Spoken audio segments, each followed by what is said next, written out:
Coucou Booktube, j'espère que vous allez bien. Aujourd'hui je suis super contente de vous retrouver dans cette nouvelle vidéo qui sera un petit vlog des dédicaces de R.F. Kuang ou Rebecca Kuang. Je suis super contente, si vous ne la connaissez pas, c'est l'autrice de Yellowface, de Babel, de La Guerre du Pavot. Et ça c'est les livres qui sont traduits en France pour le moment. En tout cas, c'est une autrice que j'aime énormément, donc je suis ultra contente de vous emmener avec moi dans ce vlog. Dédicace à l'occasion de la sortie française de La Guerre du Pavot, donc The Poppy War en anglais, qui a mis beaucoup de temps à sortir et à arriver entre nos mains, puisque ça avait déjà été traduit une première fois chez Brajlon, mais ils ont perdu les droits. Là, normalement, on devrait avoir les 3 tomes traduits en France, donc je suis trop contente. Et donc fallait acheter la nouveauté pour pouvoir accéder aux dédicaces et ensuite emmener un autre livre. Et moi j'ai choisi Babel puisque j'ai énormément adoré Babel. Je vous tourne cette introduction de vlog 3 jours après les dédicaces, voilà c'est terminé. Mais malheureusement je pouvais pas vous prendre plus tôt. C'est vraiment tombé pendant mes périodes de rendu de dossier, de mémoire, d'examen, tout ça. J'ai toujours pas fini, je ne suis toujours pas libérée. Mais dans tous les cas je n'avais vraiment pas le temps de finir La Guerre du Pavot avant les dédicaces et de vous filmer tout le vlog, tout ça. Donc je vous ai fait plusieurs plans. Mais je parle vraiment pour vous présenter cette vidéo à la fin de tous les événements. J'ai attendu de lire, de terminer La Guerre du Pavot pour vous faire cette petite introduction de vlog. En fait j'avais commencé La Guerre du Pavot une semaine avant la dédicace et là je l'ai terminé maintenant. Donc j'ai mis une dizaine de jours à le lire et être immergée dans l'univers d'une autrice avant et après les dédicaces et même du coup pendant.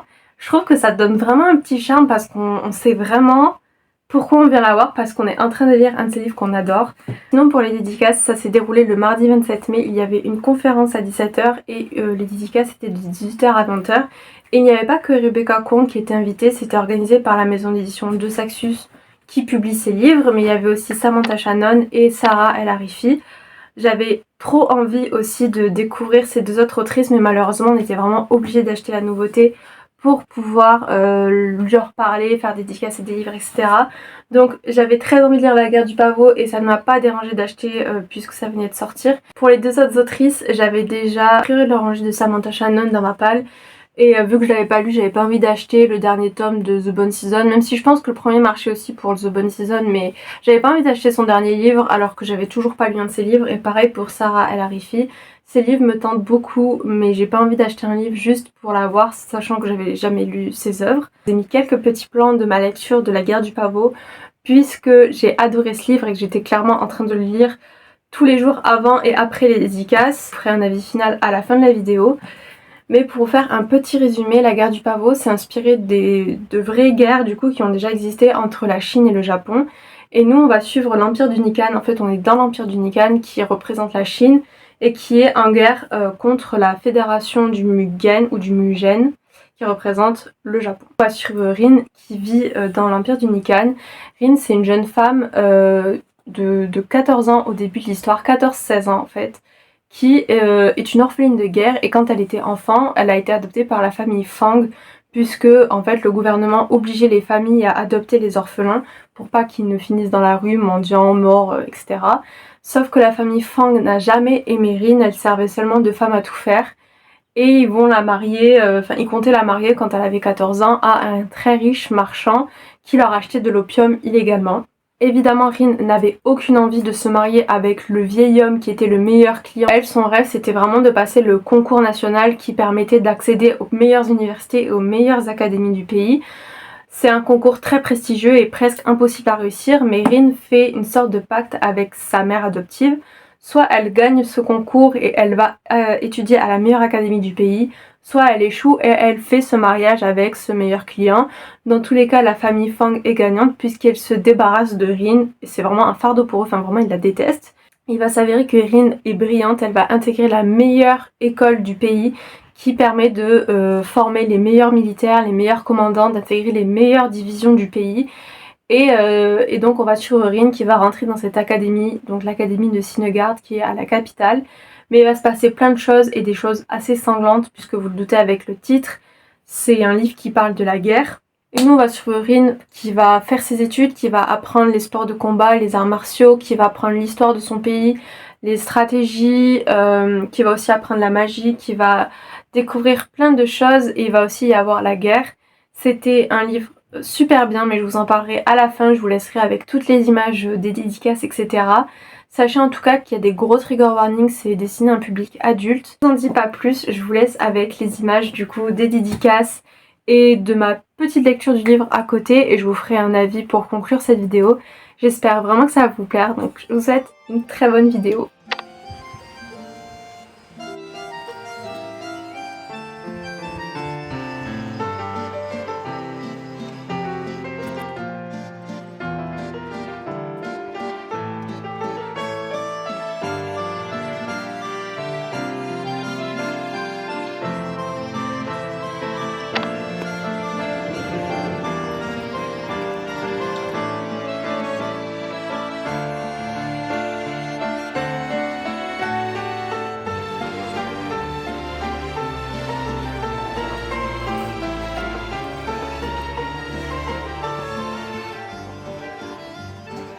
J'espère que vous m'entendez, je suis sur la fin de ma pause parce que fin de mon job étudiant, je finis à 13 h, j'ai commencé à 8 h, il est midi.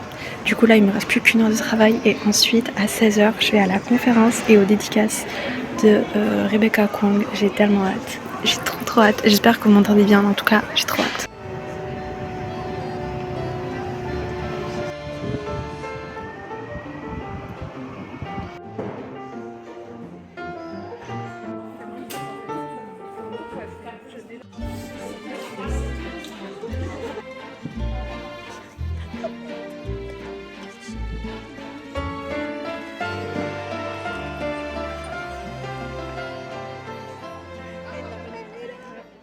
Along, and because there were so many things I didn't know, I was free to make mistakes and be bold and ambitious. So with my current work now, there's stress and expectations and experience, which makes writing a lot harder, but I try to return to that original place of being young and reckless and an idiot, because you have the most fun when you're an idiot. On est le soir, j'ai passé tellement une trop bonne journée, genre c'était trop génial. Je suis tellement heureuse d'avoir pu rencontrer Rebecca Kwong.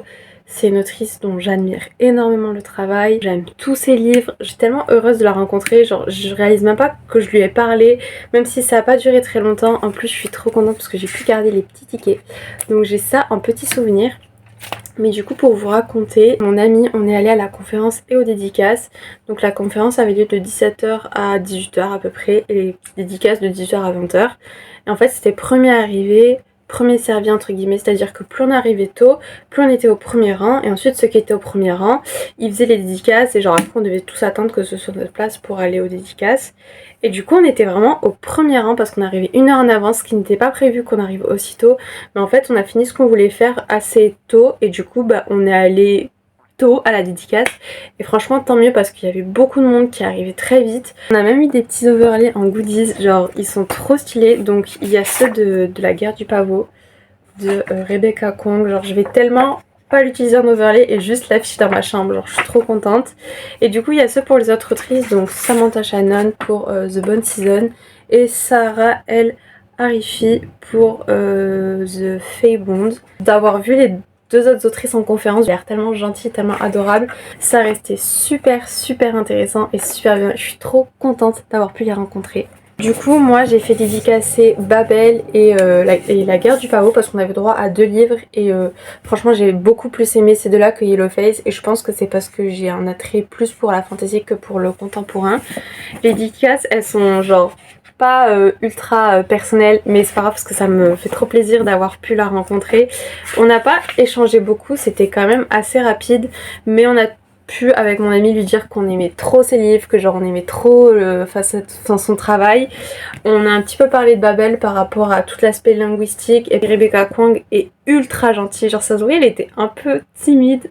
Moi j'étais timide aussi mais genre elle était adorable, genre vraiment ultra gentille. Je pense qu'on était vraiment genre 200 ou un truc comme ça, genre je sais pas, dans ma tête on était vraiment énormément parce qu'il y avait que 150 places pour la conférence et ensuite il y avait toutes les places des dédicaces donc on était plus de 150. pour passer seulement en 3 heures, donc c'était sûr que ça allait être à la chaîne, je m'y attendais, mais quand même je suis trop contente d'avoir pu lui dire ce que je voulais lui dire. Je suis trop heureuse, je vais continuer la guerre du pavot parce que c'est incroyable et j'espère qu'un jour je pourrai même revoir Rebecca Kwong parce qu'elle est trop gentille.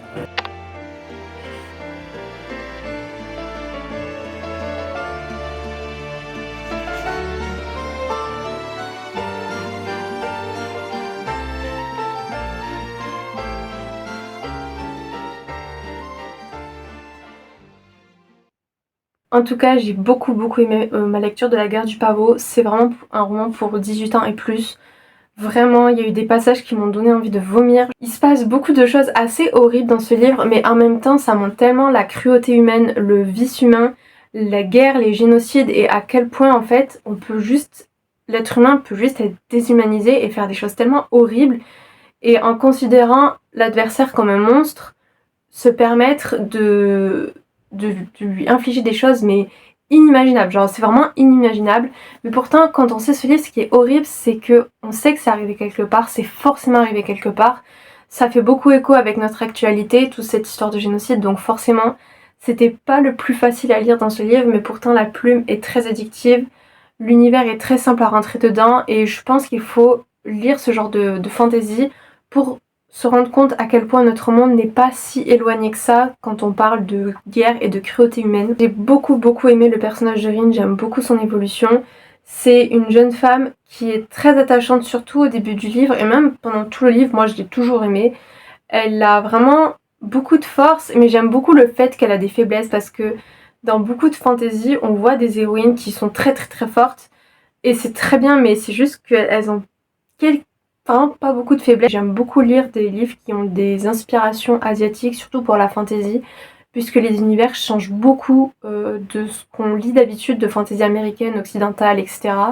C'est vraiment un autre ton, un autre type de magie, de type d'univers. Je vous conseille, si vous avez le cœur accroché, lisez La guerre du pavot. Je pense qu'un jour, plus tard, je lirai à coup sûr les livres de Samantha Shannon et de Sarah El Arifi. En tout cas, j'espère que cette vidéo vous aura plu, j'espère que ça vous aura donné envie de découvrir Rebecca Kwong, et si vous la connaissez déjà, n'hésitez pas à me dire votre avis sur cette autrice. J'ai trop aimé vous tourner cette vidéo, j'espère vraiment qu'elle vous a plu, et si vous en voulez d'autres, à chaque fois que je vais faire des dédicaces, puisque je vous filme pas à chaque fois, mais si c'est un genre de vlog qui vous plaît, je vous filmerai toujours quand j'irai faire des dédicaces, et en tout cas merci d'avoir regardé cette vidéo, je vous souhaite de très belles lectures, et je vous dis à la prochaine.